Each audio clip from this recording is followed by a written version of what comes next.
For years, The Benny Hill Show dominated television screens, delighting audiences with its rapid-fire slapstick, risque gags, and that unforgettable theme music. Benny Hill became a comedy legend, his mischievous grin and over-the-top antics earning him fans around the globe. But behind the non-stop laughter and iconic sketches, trouble was quietly brewing. One controversial sketch would soon spark a backlash so intense, it would mark the beginning of the end for the beloved series. What was meant to be comedy gold ignited a cultural firestorm, one that exposed deeper issues and ultimately led to the show's cancellation. Now, we uncover the infamous moment that changed everything and explore the hidden controversy that brought The Benny Hill Show crashing down. The Benny Hill Show entertained millions worldwide from its inception in 1955 until it was taken off the air in 1989.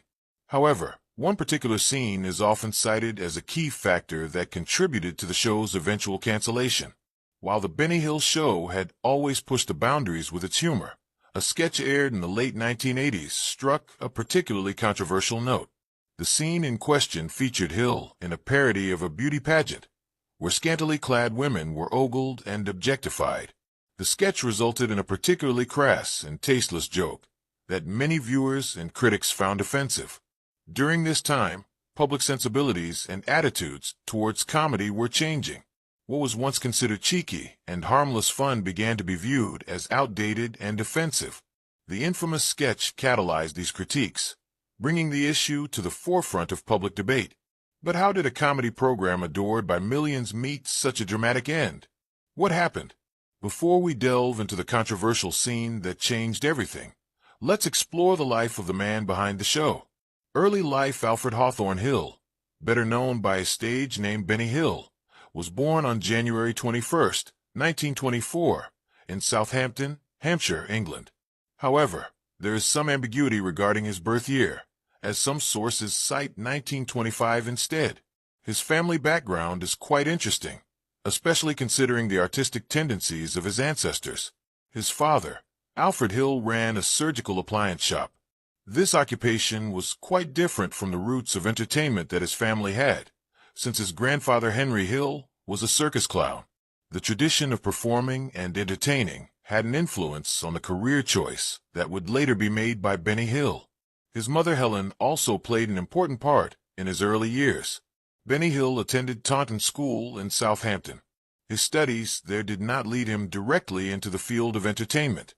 Instead, Hill's early working life was characterized by a succession of jobs that were unrelated to the entertainment world. He was employed at Woolworths, where he first gained work experience. Later, he assumed other jobs that reflected his adaptability and ability to engage in various forms of work. He worked as a milkman, a bridge operator, a driver, and even a drummer. Hill's varied experiences from his early jobs provided much of the breadth to the variety of characters and situations that he took on in his comedy.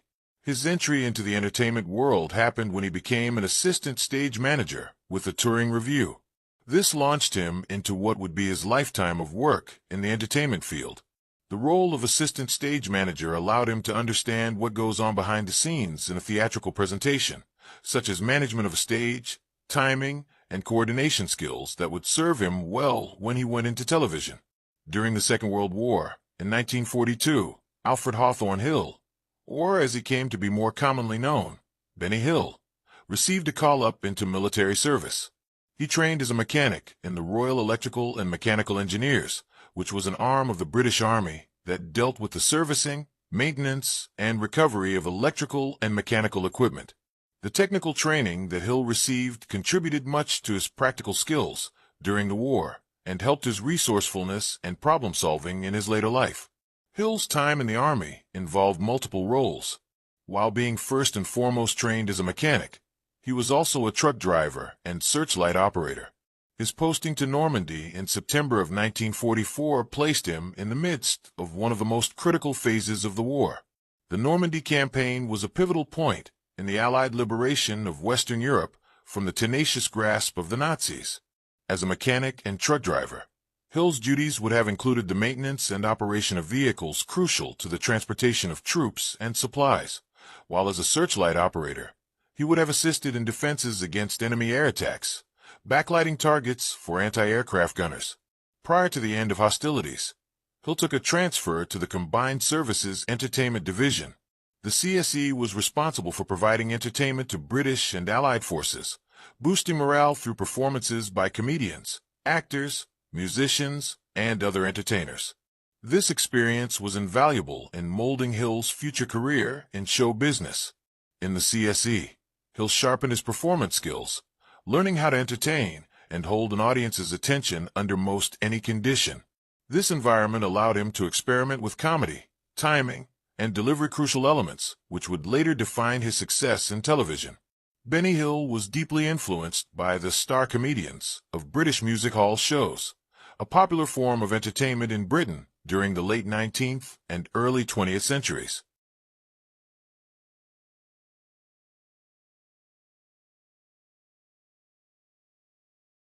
Music hall performances usually consisted of a variety of acts that included comedy, song, dance, and even magic. The over-the-top personas and comedic styles of music hall comedians left an indelible mark on Hill. Convinced to establish himself within the entertainment industry, Hill borrowed the stage name of Benny in admiration for his favorite comedian, Jack Benny, an American actor of radio, television, and film who was best known for his impeccable comic timing and deadpan delivery. Equipped with the influence of music hall comedians, as well as the practical experience received during his time in the CSE, Hill was prepared to make his mark on show business. Early career. The first major break for Benny Hill came through radio, a dominant medium of entertainment at the time. He made his bow on the popular radio program Variety Bandbox on October 5, 1947. The show was a respected platform for comedy and musical acts, and Hill's inclusion marked a turning point in his budding career. His sharp wit and adaptable comedic timing quickly won over listeners, setting the stage for his rise in the entertainment world. Hill's success in radio soon opened the door to television, which was rapidly gaining popularity and cultural influence. In 1950, he made his first appearance on TV. The addition of a visual element gave Hill new creative freedom, allowing him to introduce physical comedy and visual gags that would become a hallmark of his style. These early television roles laid the groundwork for a prolific and enduring career in the medium. In 1962, Hill starred in a sitcom anthology titled Benny Hill, which ran through 1963. In this series, he played a different character in each episode, demonstrating a stunning range and comedic flexibility. The show's unique format allowed Hill to experiment with varied personas and sketch scenarios, reinforcing his reputation as a dynamic and imaginative performer. By 1964, Hill expanded his range even further with a surprising turn in classical theater. That year, he portrayed Nick Bottom in a televised production of Shakespeare's A Midsummer Night's Dream. The all-star production boasted several esteemed actors, providing Hill an opportunity to prove his dramatic mettle while still embracing the realm of comedy. As Bottom, a character particularly disposed to humor, Hill was able to merge his comedic instincts with traditional stagecraft, revealing new layers of depth in his facility as a performer. Between 1964 and 1966, Hill again appeared on radio with a program called Benny Hill Time on BBC Radio Light program. This show ran 3 series and was notable for its topical and satirical humor. Hill had an eye for the current events and trends, which he deftly wove into the fabric of his skits. A standout episode from March 1964 parodied James Bond in From Moscow with Love, emphasizing Hill's flair for spoofing pop culture. His comedic takes on the Beatles and other prominent figures of the time only added to his appeal. In Benny Hill Time, Hill brought a cast of recurring characters to life, including fan favorites Harry Hill and Fred Scuttle. These characters became signature parts of his comedic world. Harry Hill embodied the clumsy everyman, while Fred Scuttle was known for his exaggerated mannerisms and peculiar speech. Through these personas, Hill explored a broad spectrum of comedic themes and archetypes, further solidifying his legacy as a versatile entertainer. These characters not only highlighted Hill's range as a performer, but also endeared him to a broad audience by providing recurring figures that listeners could anticipate and enjoy. Benny Hill faced numerous challenges in his early career. Despite his talent and ambition, Hill struggled to gain a strong foothold on stage, where his performances received mixed reviews. Despite his talent and ambition, Hill struggled to gain a strong foothold on stage, where his performances received mixed reviews.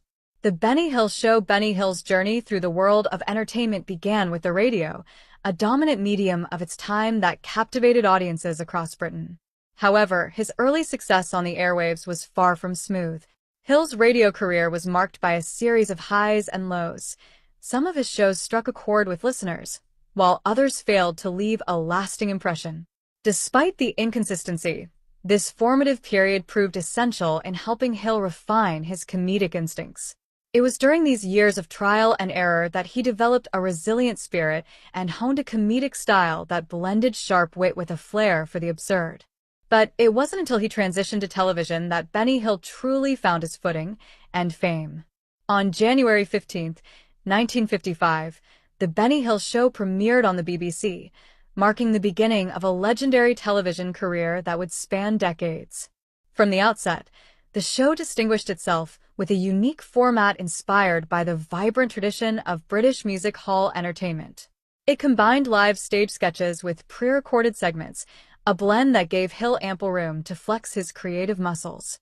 His brand of humor, which leaned heavily on slapstick, double entendres, parody, and visual gags, quickly endeared him to a wide range of viewers.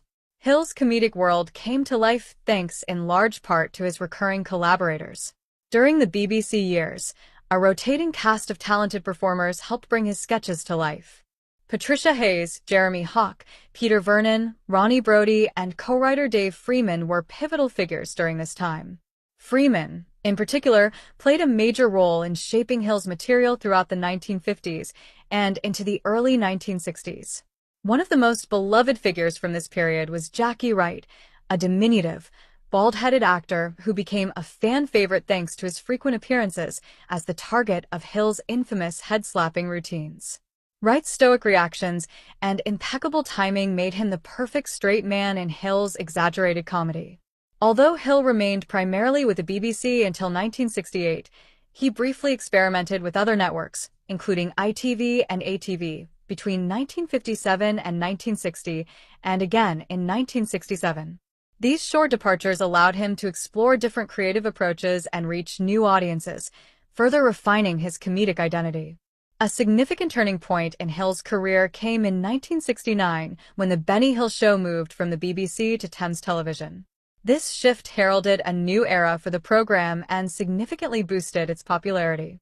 Rather than airing weekly, the show adopted a format of one-hour specials, providing Hill with more flexibility and time to develop complex sketches and musical numbers.